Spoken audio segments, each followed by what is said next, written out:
waxaynu u baahannahay dalkeenni federaal baan nahay laakiin federaalku yuusan ina geynin inaan dalku inuu kala tago ma aha federaalka waxaa loogu talagalay adeega inta xamar laga qaado in hooyada Soomaaliyeed ee koonaha ugu shisheeyay joogta loo geeyo ee aysan halkan u soo doonan baasaboorki aysan halkan isbitaal u imaan aysan halkan iskuulki u imaan aysan halkan jaamacad u imaanin ayaa loogu talagalay ee ay gurigeeda ku hesho adeegii in loo geeyo loogu talagalay dadka laakiin siyaadadii qaranka iyo gobnimadii qaranka iyo madax banaanidii dalka in tuulo la geeyo looguma talagalin tuulo lama geeyo taas ma ooli karto taasi caasimadaha ee adduunka taala marka waa in caasimada la geeyaa taas anagu maxaan rabnaa marka midnimadii halis bay ku jirtaa waxaynu u baahannahay inaynu midnimadeennii ilaashano oo dadka Soomaaliyeed ay midnimadii hooyada Soomaaliyeed fariinta aynu hadda kala qaadanin caawa midnimadii khatar bay ku jirtaa oo inaan ilaalinaa arinta kale muhiimka waxa weeye dalkan waa dal barwaaqa ilaahay baa barwaaqeeyay ilaahay wuxuu ku sharfay locationka horta meesha uu dhigayba ee caalamka uu ka dhigay Soomaali ka dajiyay ayaa waxay tahay meel unique marka waxaan u baahanahay inaan ka faa'iideysano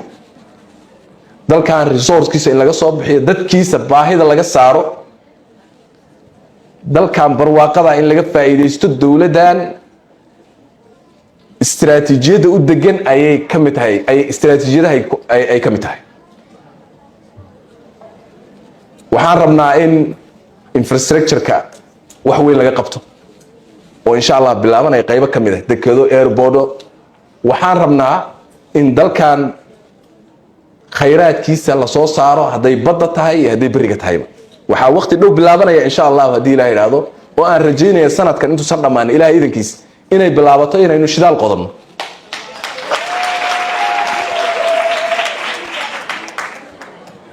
way bilaabanaysaa ma aha oo kii badde ku bariga bilaabanaya hadii Ilaahay raado marka waqti dhow waxaan rajaynayaa dalkan inuu ope ku biiro inuu noqdo dal barwaaqo ah oo dadkiisa oo dalkan loo soo shaqo tago oo hadii Ilaahay raado dadkiisu aysan laga wada hadlin waa shaqara yihiin iyo way rafaadsan yihiin iyo isbitaal ma leh iyo iskuul ma leh iyo way baahan yihiin Ilaahay idankiisa waxaan rajaynaynaa Soomaaliya xilligaas gabalkaas inuu dhaco oo waab cusub uu bariyaa rajaynayaa hadii Ilaahay raado iskamaha oo kaliya riyo dream ma laakiin gacantan kula jirnaa shaqadaas si loo gaari lahaa waxaan u baahanahay marka intaas oo aan u soconno oo aan marayno aan leenahay meeshaas aan gaarno idin sheegay oo ay tahay inaan ka wada shaqeyno dhamaanteen waa istiraatiijiyado iyo aragti ay tahay inaan kulligeen wada difaacno laynooma ogola waan ku rafaadsannahay waa ogtihiin dagaal baa ka socda dadka awoodda loo celiyo waa la diidaa resource-ka la soo saarto waa la diidaa waxa soo dhan lama ogola dadkan iyo dalkan waxa la rabaa halka uu joogo inuu san hal talaabo hore uga qaado inuu gadaal u socdo mooyee sunnada ilaahayna ma baahaba inaad meel taagnaato ama gadaal baa u socona hore baa u socon marka hadii la diidayna hore u dhaqaaqdo gadaal baa u noqonaysaa dad baa diidan marka meeshaas waxaan u baahanahay marka dadka diidan ee Soomaaliyeed dad waxaa jira wanaagsan dadka diidan Soomaali iyo Soomaali qeyrkeed buu isugu jiraan dadka Soomaalida aan ahayn ee diidan ee Soomaaliya inay resource soo saarato inay nabad noqoto inay dal micnala noqoto diidan waa kuwa weligood diidanaa ilaa haddana diidan idinkuna waa ogtihiin laba yaabi maayo laakiin Soomaalida dadka Soomaaliyeed ee waxa ka shaqeynaya ayaa wax la yaabaa dadka Soomaaliyeed marka laba qaybood bay isugu sii jiraan qaybo cabsanaysa maxay ka cabsanayaan isbedelka waa iska dabiici yaa waa iska natural dadku inuu qaarkood isbedelka cabsadaan oo isla warniyo haddii waxani dhaqaaqo abbaad meelaad baabuurka ka soo fuushaba weydaa oo adiga meesha lagaaga taga malahayn meesha lagu hayaa fiican cabsidaas waa iska jirtaa anugu dadkaan sheegaya dad shacaba maaha shacabkeenu waan ognahay qiimaha leh laakiin intanada siyaasiyiinta sheega wali anaga siyaasiyiinta sheega marka siyaasigu waxaa laga yaabaa inuu ka baqayo warheede war waxaan haddii la sii daayo albaysaa kugu dhaaftaaba balaayad meel aad ka qabataba albaad weydaa waa arrin jirta waaye waa cabsi jirta waxaa laga yaabaa qofkaasi wadanidiisuna ma xuma waana badan yihiin runtii waana qof wanaagsan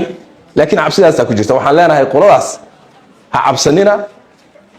waxaa weeye iyadoo qurux badan oo wanaagsan ayaad madax ka noqon doontaa marka waxaan leeyahay ka cabsanina isbedelka ha ka cabsanina yuusan idin dhibin dhibna male in maanta midka joogaayay uu wax wanaagsan keeno adiguba haddaad joogto waad keeni lahayde oo golow inuu ka jooga keeno waxa wanaagsan adiguna berri halkaa ka sii qaado sii wanaaji laakiin qaar waxaa jira aan ognahay adeegayaal ah Soomaali ah oo adeegayaal ah oo cadowga u adeega waxaa nasiib daraa marka dad sharaf leh oo madaxa oo dalkan madax ka soo noqday oo hadeertana madax ka noqon doona laga yaabo inay madax ka noqdaan doonaya oo qiimo leh inay kuwa ay og yihiin oo ayagu iga og yihiin inay adeegayaal yihiin oo ay cadow u adeegaan inay kuwaas u sii adeegaan this is ayaan darro ayaga iga og inay adeegayaal yihiin way og yihiin cidda u adeegaan way og yihiin cidda u shaqeeyaan way yaqaanaan cadowga u shaqeeyaan way yaqaanaan Soomaali inaysan hay way og yihiin waxay u shaqeynayaan dano shisheeyeen yihiin way og yihiin haddana laakiin inay mucaaradnimadu u gaarsiiso ninaan ogahay inuu adeega shisheeye yahay inaan asaga difaaco this waxa weeye waa marka madaxdeena sharafta leh waxaan ugu baaqayaa ayagana war waxaad aniga iga ogtihiin waxay ka shaqeeyaan oon hubo inaad iga ogtihiin